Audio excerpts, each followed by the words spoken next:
No, you cannot go. You cannot go. You cannot go. No, no, no, no. Hello everyone and welcome to my kitchen and happy fall. Today I'm going to be showing you a recipe for mini pumpkin muffins.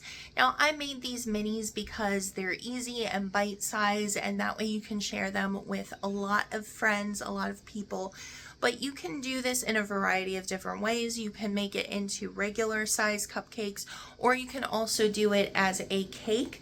If you do it as a cake, I would recommend doing it as a one layer sheet cake, just because it is very moist and it doesn't have quite as much texture as a cake that you would want to layer.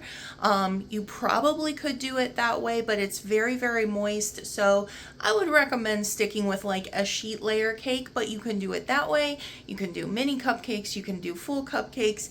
Any way you slice it, this is delicious. So let's get started. All right, the first thing that we want to start off with is our flour. And I have two bowls set out here because we're going to do a dry mix and a wet mix and then mix it together.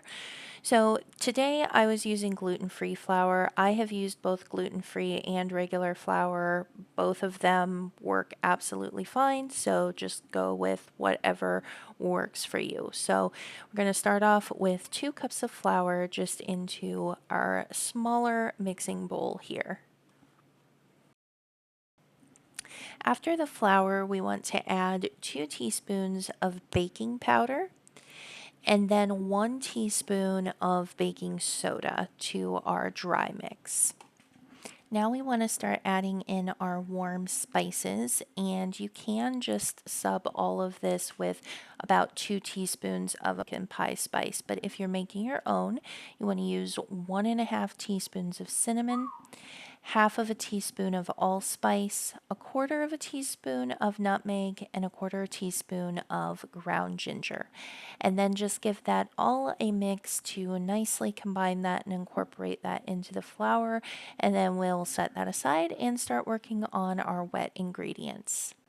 And for our wet ingredients, we're going to be using 1 cup of avocado oil, 4 eggs, and then we want to add in our sugar. So we're going to be using 1 cup of brown sugar. You can use light or dark, whatever you prefer.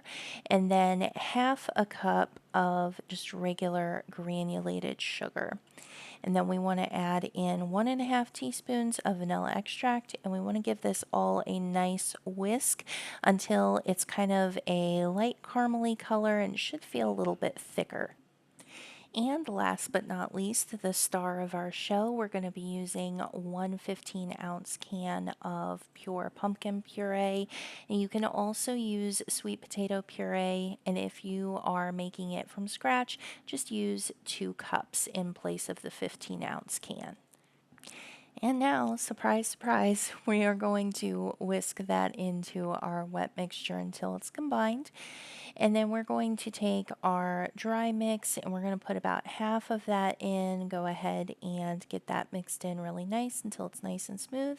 And then put in the rest of our dry and just get that all mixed until everything is combined, and you shouldn't really have any lumps or anything like that.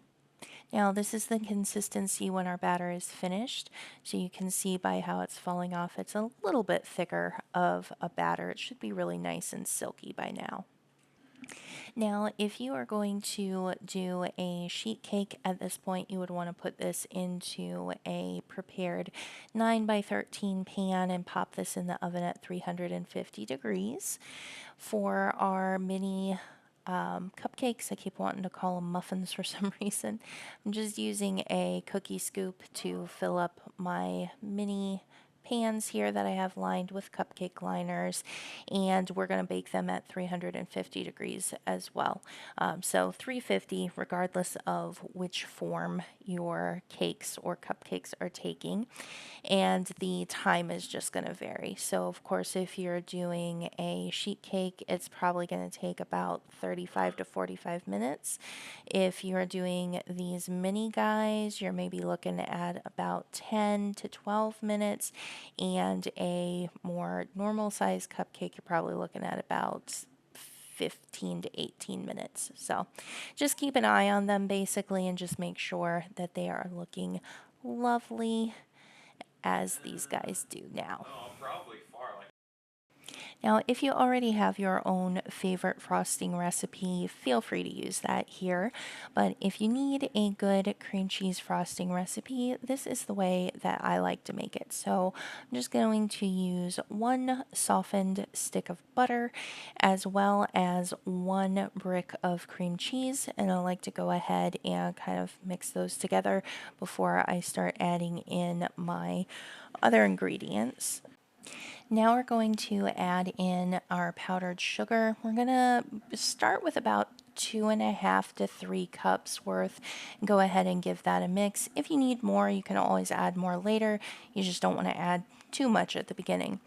And then we're going to squeeze in the juice of half of a lemon. Don't ask me why this works. I don't know why it works, but it really, really just makes your cream cheese frostings really delicious.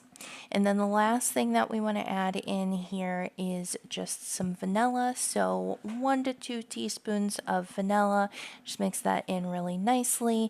And then you should have a beautiful cream cheese frosting.